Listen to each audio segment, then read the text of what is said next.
What's going on, FA Nation? Jon Impemba here with James Grande. Welcome into the Fantasy Lineup NBA DFS podcast live stream recording here for Tuesday's three-game main slate. James, we had a pretty strong Monday slate of games here. Hopefully turned out well for everybody in FA Nation. You and I both had some pretty good lineups. You had a near takedown last night if it just wasn't for that double overtime. Nobody knows the pains of overtime, probably more than me. No, they don't. No, they don't. So certainly understand what it's like to have something so close to taking down and then having overtime snatch it away from your grasp there. But you know what? Some money. You put it in our account, and we move forward to today's three-game slate. Yeah, and I just want to thank you because as FA Nation knows, you are the anti-Donovan Mitchell whisperer. Yeah. And I messaged you a little bit beforehand. We got word you weren't playing Donovan Mitchell, so I got that was the green light that I needed. If anyone knew, was in our Discord the other night. John did play Donovan Mitchell. Complete mush. He did not do anything. Sorry, my voice is going out as we record here. But John gave us the green light. Donovan Mitchell then put together one of the best performances maybe in NBA history last night. Actually, you know what? It's not even the best performance of the last 7 days, which is what's wild there, right? Like Donovan Mitchell going for 101 fantasy points, outshined by the 110 from Luka just 5 days ago. True. A triple-double. Yeah, Donovan Mitchell I think his yesterday was the first ever 70-point double-double. Yeah, because he had the 11 assists, or his first ever 70 and 11 assist game. So shout out to him. Shout out to Luka. Shout out to the point you made last week where, like, since the Luka game, John, people are just going nuts. Yeah. Like, people are just out here. I think it's real. I think people saw what Luka did, and it's just like, well, I can beat that. Like, that's the benchmark now, right? Like, is this the bubble? This is like when the bubble happened where, like, every single night, like, Jamal Murray 50, Donovan Mitchell 50, TJ Warren 50. Like, everyone was going crazy. We're back in because of the bubble, they were all seeing each other at the dining hall, you know, right? Yep. They're like, hey, I saw what you did last night. I did this today, right? Like, I mean, the night after that Luka game, KD and Giannis went off like nuclear games, right? Like, James Harden had a big game a couple of days ago. I mean, like, these guys are all now just kind of upping their game here. Let's take a look at this three-game slate. You know, generally we do position by position. We're just going to break them down by game here with just the three games. You know, top price guys are on the slate. Giannis is here. He's questionable to play. He's play the other day. He's probable to play. He didn't play the other day. Should be good to go here. Tatum, Sabonis, SGA, your four guys over 10K. We'll break it down game by game, like I said. So let's start with this Boston OKC matchup. We got a game total for this one, James? Yeah, game total is 233. Boston favored by 9. Yeah, that one makes a little sense. They are on the road. Boston coming off of a loss to Denver here. Breaking down the players in this one, again, we kind of know the top guys we're looking at. Tatum, SGA, Brown, Giddey. But where do we go after that group? Are there any sort of ancillary guys here that you like building lineups around? No, it's the Thunder. I hate the Thunder. I don't know. I think you can use all those guys you mentioned. Jalen Williams has been fairly consistent, and that's Jalen, Jlen, not the center. Very consistent lately, 25-plus fantasy points in 3 straight. He plays 27-plus minutes pretty much every night. I mean, you have to date back to November 28th for the last time he didn't play 27 minutes. So he's been pretty consistent. I think you can go there. You can always play Marcus Smart in tournaments. Like, what Marcus Smart shows up, the one that scores is the one that can win you a tournament. The one that doesn't, just flops kind of, and it will be like, it's not a flop, but he'll get you 22 to 20. Yeah, he'll give you 4x instead of 7x. Right? Malcolm Brogdon is back in that weird not playing big minute range, so it's hard to trust him. I think you could take stabs at Rob Williams in tournaments. One of these days, his minutes will rise. You take a stab at Al Horford. This is a spot where Rob Williams, I think, even in 21 minutes, could give us like he did against Houston, right? 11, 15, 2-1. So at $4,200 on a small slate, I definitely like the tournament upside for him. Yeah, and to your point, like Al Horford, revenge narrative, Sure. but he played against OKC earlier in the year, 12 and 11. Mm-hmm. And Al Horford is, averaging 6 rebounds. Not a bad rebounder, not a good rebounder by any stretch. Yeah. But 11 old. rebounds. Yeah, it just shows you OKC is kind of just terrible in the front court. Mm-hmm. But then we get to OKC, it's like when you talk about the front court, we know JRE's out, we know Pokashevsky's out. What are they gonna do? Because 2 games ago, you and I sat here and we were like, it has to be Darius Bazley. Everything points to Darius Bazley. Every game that Pokashevsky's missed this year, Bazley's played 18 plus minutes. Right. They doesn't play, healthy scratch. Then next game, Darius Bazley, 14 minutes. But they're starting other Jalen Williams at center. Who has not hasn't hit a shot in 2 good. games. Yeah. Muscala's playing 17 to 20 minutes. Kenrich Williams, I think, is probably the one guy off their bench. Actually, let me the one big man off their bench that I think you could, or big man / wing. Kenrich Williams isn't really big, but like they use him as like a 3-4. I think Kenrich Williams could be a guy. I've been a little intrigued, John, by Trey Mann lately, and only because the minutes. We know Trey Mann is like kind of a guy who is not afraid to shoot when he's on the floor. Yeah. He's now played 23 plus minutes in 3 straight games. He's taken 9 plus shots, and in 2 of them, he made all of his shots. Last game, 1 of 9 shooting, right? Buried your lineup. But he's 3,600. If this game turns to be a blowout, he's going to be on the floor. I think Trey Mann's interesting for tournaments. I think he can get you to where you're using a Tatum and a Giannis, or a Giannis and a Sabonis, or Tatum and Sabonis, like using Trey Mann playing 25 plus minutes with very high scoring upside could get you 2 studs. So I actually think there's decent value on OKC today. And I don't say that. Not an OKC fan. No, I agree. Yeah, Very difficult to trust them. Derek White's been the guy playing a bunch of minutes. You mentioned he has. Not playing as much. White's a guy that is kind of stepped up and taken over some of that role here. They started, and what's your take on this? They started Grant Williams in the second half over White, over Derek White last. Was that just a size matchup? Because maybe.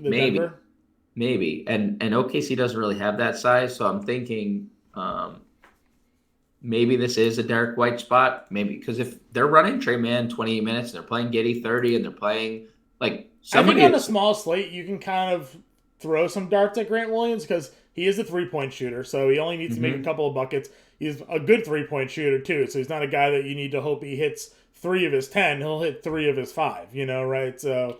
And he's down to 35, and he's down to 3,500. Yeah, he's down to 3,500, and he's playing 23 to 28 minutes the last 6 games. So, if he gets you the 19 fantasy points like he has the last 2 games, definitely paying it off. If he gives you the 28 fantasy points like he did against Milwaukee, fantastic. And he's a guy that could get some late run against OKC as well. If this game ends up being a blowout, because given the way the rotations are built right now, they'll sit Rob Will, they'll sit Horford, Tatum. Like Grant Williams will be a guy getting those minutes. So I don't mind the dart play there with the Grant Williams either. John, pick one: Muscala, Bazley, Jalen Williams. Muscala, I think. It's probably Muscala, just because he's actually shown upside, right? Yeah, Bazley has too, but like he's at. I think of all 3, Muscala has been the one that is playing the most minutes, right? Or at least the most consistent minutes. Yeah. Yeah, I guess I'm probably not playing any, but I think it's worth mentioning that there will be people going in that direction. I agree. All right, Washington, Milwaukee. What's our total spread here?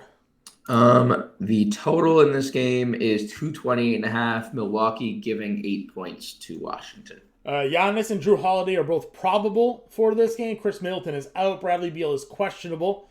This is a game that certainly has a few more options when coming to build your lineups here.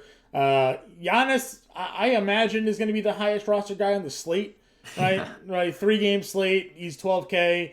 It's one of those things where it's like you make a stand on a 3-game slate. You're either paying for Giannis and hoping he doesn't go for 80, or you fade Giannis and hope he goes for 60. Right, and you kind of build your lineup in that direction. He's gone for 81 and 84 the last 2 games. against Chicago and Minnesota. Running up against Kristaps Porzingis and Daniel Gafford, Kyle Kuzma front court here, I think Giannis is probably going to be in a decent position.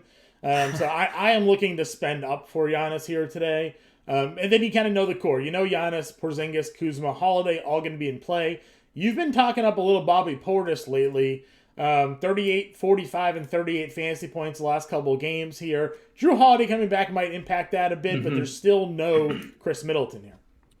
Yeah, I mean, they needed a secondary scorer, and Grayson Allen, super inconsistent. Brook Lopez, I think at this point in his career, we're not getting the Brooklyn version. I don't think he can like carry an offense or at least be like the sidekick to Giannis. So Portis was called upon to do so. I do think it's a little expensive, or a little less upsidey with Drew Holiday back, but we know what Bobby Portis can be. He is a double-double machine when he gets the minutes. You know, there's no reason to think he doesn't. We've said it. It's not like Middleton and Holiday presented Portis an opportunity to play more minutes. They didn't. Like, he still has Giannis and Brook Lopez to deal with at his two positions. So Portis for tournaments for sure. Because there's still no Middleton. There's still a lot of shots to go around. Chris Middleton handles the ball a lot. And if Portis is out there making shots, like, we have a chance to go for 40 fantasy points. So interesting note here, John. Daniel Gafford, who was amazing the other night, left the game with a ankle injury late in that game. And that could have been, a minor sprain that they were already dominating Milwaukee in that game. So they could have just like, hey, let's just take you off the floor and, take the rest of the night off. But interesting to note, because if he doesn't play, Hachimura already to the moon. We're playing probably Hachimura anyways, right? Like, yeah, but I think this only would, because they're starting Gafford at center, it makes you wonder if they would start Porzingis at center and move Hachimura back into the starting lineup if Gafford can't go. Yeah, I don't even know if I want the way he's playing right now. I don't think I want. Yeah, just come off the bench. Lineup, yeah, right? just come off the bench. Yeah. I mean, again, they just had this matchup against Milwaukee. We just saw it, and he was 11 of 18 from the floor. Well, just with no Giannis. No Giannis. That's true. No Giannis. 26 and 4, 16 and 7, 30 and 5. Yeah, 21. Like, this is. I mean, I'm not gonna say this is the Hachimura we've been expecting, but I mean, like, he was a first round pick a couple of years ago. And Washington just sort of. They never really gave him, I feel like, the full opportunity. They were always kind of rotating him around on the wing, and the kid's getting a chance to develop and play right now. He's playing good. He's 4,500. Again, probably going to be very a lot of lineups here. Denny may find himself in the same position. The guy that you and me go back and forth on. Some nights he smashes, some nights he doesn't, right? Oh my gosh. Ceiling 34, 36, 18, 12, 39, 15, 35, 29. I mean, if no Bradley Beal again, like, I think there's some interest here in both Denny and Hachimura. If Bradley Beal plays, I'm probably off of those guys a little bit more, but those two right now, really playing well. Yeah, I think Beal and Gafford make a difference because, like, that would just shrink their rotation even more, right? Like, that would put Hachimura in the limelight, which then could mean, or maybe they do continue to bring Hachimura off the bench and they put Denny back in the starting lineup, right? Like, so I think Denny and Hachimura both benefit from those guys being out. Would you play Beal if he's active? He hasn't played in 3 games. Yeah, unless they say like he's going to be limited. What is his injury? Yeah, it's a hammy. It's a hamstring. If he plays, I can't imagine they're throwing him out there without him being able to go out there. So it's interesting. They don't play until Friday, right? So like, if he's at all like on the fence, maybe they give him an extra Wednesday, Thursday, 2 days off to like heal the hammy. This feels like a rest spot for Beal. And Kidsford's been playing 30 and 38 minutes the last 2 games for Beal, so not that he has a ton of upside. Very low, very, very low floor. Yeah, very low floor. Very low. And I don't think there's any punts. Like, DeLon Wright is interesting from a fantasy point per minute because he was splitting time, if you remember. Like, him and Monty Morris, they were splitting time. His minutes have worked his way up back from injury. So I mean, maybe. there's always the Joe Ingles dart throw. And the Joe Ingles, yeah. I mean, he's been game. good in one of the 5 games he's come back in. But he was once a good player. He's a very good passer. Yeah. And he's a very good shooter that is finding his rhythm after a serious injury. So yeah. No, I hope you make it back. Hopefully he gets back to where he was. All right, late night hammer, 9 p.m. Sacramento, Utah. Probably the highest game total on the board. Oh yeah, 242. 242 and a half. Sacramento getting 3. Yep. You can play like half the guys on in this game, right? Yeah, and there's some interesting people who are out, right? Because they're key potentially out because all key rotation pieces. Porter and Monk are both questionable to play. Sexton's already out for Utah, so if Porter and Monk end up being ruled out, then we know that Terrence Davis, Keegan Murray, guys, T-Day, baby. Yeah, we're gonna see some good opportunities out of them. Davion probably gets a little bit of a boost, but we're not really in on Davion Mitchell. We want Terrence Davis here. So I'll give you the quick $3K Terrence Davis. So min price, yeah. I mean, you want to get Giannis in your lineup, Terrence Davis. He's pretty easy to do. Yeah, he's going to be he'd be the most popular play of the slate, I think, in that case. It is worth mentioning. It's a small sample, okay? They have not played many minutes without Monk and Huerter this year. Like, none. Like, those two have been on the floor a lot for them. But a 52-minute sample for Keegan Murray is actually the most on the team without those guys. 26% usage rate, 1.01 fantasy points per minute. Yeah. Both similar or better than Terrence Davis. Sure. So just throwing that out there. Maybe some Keegan Murray. He has probably been one of the most frustrating DFS / rookies of the year. Yeah. Right? I mean, since I remember the first 4 games of the year, you and I were like, yo, this kid is good. Like, he was scoring first 5 games of the year. I think he scored like 17, 18, 19 points, and he just doesn't. He's just so inconsistent since. So, some Keegan Murray love if those guys are out. Yeah, no, I agree with you 100%. He's 4K too, so it's like not a bad spot here. Kind of messing around with a Laurie Giannis Sabonis lineup. It's doable. It's very, very. You need Davis. You need guys to be out. You need Davis in that lineup because Sabonis, obviously, this is the game he came back after breaking his hand and decided to say, like, who cares? So 28-11, like not a big deal, right? Like. Guys playing with a broken hand and he's just going off. 56, 52, 45 the last 3 games with a broken hand. So you can play all these guys. Fox in a really great spot again here. On the other side, guys like Clarkson and in a good place to with some upside here. Walker Kessler still played 30 minutes the other day against Miami, even with the Olynyk back. So is he just like in their rotation here now? Is that what's going on? It's just going to depend on, Vanderbilt was in early foul trouble, and then they just took him off the floor because Kessler was and better. They can move Kelly to the power forward position. So Yeah, I think we're best suited for Walker Kessler off the bench. I think it just is what it is. Because if he starts this game against Domantas Sabonis, we might as well just stop watching. Count 3 fouls. 2 fouls. I mean, dude, it is 2 fouls in the first 4 minutes, and then he checks in the second quarter, and it's a 3rd foul with it. He 5 minutes and 3 fouls. Like, it just is what it is. So, yeah, I mean, I think Kessler off the bench has been best case scenario for us. I'm looking at minutes. The last time we saw Colin Sexton off the court. Yeah, Mike Conley's been good, 30 plus minutes and 4 straight.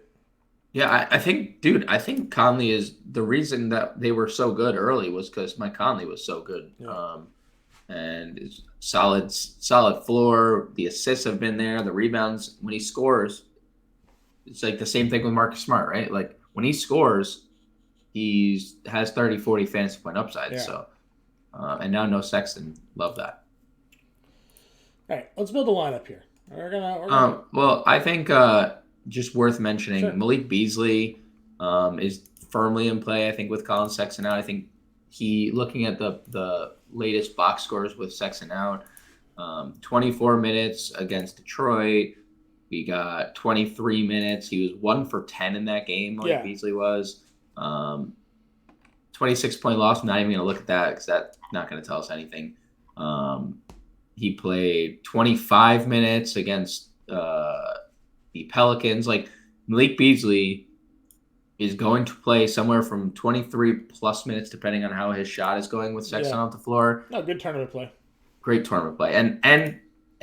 Listen, I know our guy when we first started this podcast, John, was Trey Lyles when he was in Denver, right? And he was playing 20 minutes a night way back when. And we were like, play this guy more. He's played 18 plus minutes in 5 straight games. Mm-hmm. He has 20 plus fantasy points in 5 straight games. Yes, I know. I'll give Trey Lyles some high. Value. Always been a high fantasy point per minute guy.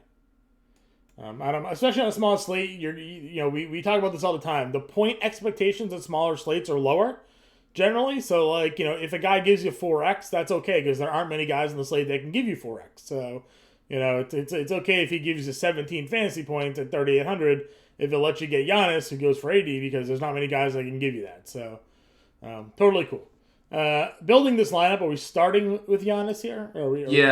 I think just given the fact that it's Zeus or Laney, which one agrees? Laney agreed. Laney agrees, okay. Laney agreed. Oh, she really agrees. She really wants Giannis in our lineup. Okay, Giannis locked in. Giannis locked in. Yeah. 5,400 a play now. I really like Conley, right? Okay. Like, no Sexton. Sure. He's going to play 30 plus minutes. Great matchup on the board. Quinn Conley in. Got it. Who do you think we could probably get to a second. I'm gonna put in Hachimura here. Okay, love that. I mean, he's like $4,500. Yeah. Do we want Giannis in our center spot or our power forward spot? Well, I think you and I both said if there was a center, it would probably be Kessler in tournaments. We could play. I was thinking Rob Will. Do you think Rob Will? Yeah, Rob Will. You think Rob Will would get blowout run too? No, he wouldn't. Scenario? No, but I think he'll get 20 minutes. Okay. OKC stinks against centers. They're so bad. 29th. Yeah. So bad. What's Jalen Williams going to do against Robert Williams? I agree. No, I agree. He can't hit shots anyways. What's he going to do against? No, fully agree. I would be down instead of going like full spend if we did Fox or Markkanen, one of those two as like a secondary spend up if we could afford it. You think one of those two guys has the better upside? Markkanen, right? I mean, the ex-Chicago Bull great has been pretty good lately. Yeah, Markkanen's been pretty legit. Let's see, Laurie. I think that's reasonable. 4,900 a player. Laurie at small forward, yeah. That's a reasonable. I got 5K. I got Conley, Markkanen, Giannis, Williams, and Hachimura. It's 5K. Oh yeah, I forgot. I didn't have Hachimura. Okay, so 5K a play. Would you do Derek White at 47? Do you want to punt Trey Mann? Yeah, do you want to punt with Trey Mann? He's playing, or would you rather punt with like Trey Lyles? like one of those two guys we can punt with. Let's do Mann because I think if it gets to a blow, Boston Mann's going to be on the floor here. Yep, and he's playing 24 plus minutes right now anyway. Yeah, so I got 5,700 for a guard and a utility. We could actually still play Derek White. Yeah, and then it gets if Terrence Davis was to play, we'd have 8,500 a player, which would be like Drew Holiday. Or Portis or Kuzma. Yeah. But we're at 57 if we don't assume the guy being ruled out there. Well, if I would 100% play him. He's just not gonna play if our lineup's dead. If Beasley maybe 46. Well, what do you think about this? What do you think about? So Beasley's not bad. I put in Clarkson in the guard. Do you want to go Keegan Murray on back? And we got a little 3 Utah stack there with Clarkson, Markkanen, and Conley, and Keegan. Run it with Keegan. Run it back with Keegan. Or do you want to go Fox as the run back instead of Markkanen? Can we? Ooh. Yeah, I mean Do you think that it's? I could get behind some De'Aaron Fox. We know Markkanen will be the higher owned of the two guys, right? Like, no one's going to play De'Aaron Fox, I don't think. He needs 45 for 5X, which we know it's in his bag, but it's not like he's been consistently doing it. Right. A 242 total, bottom 10 defenses. He put up 44 against them earlier in the year. Or 2 games ago, rather. In a game they went for 251 points in, by the way. Yeah, I know. In case anyone was doubting the this game total. Let's see here. Giannis. So who'd you take out?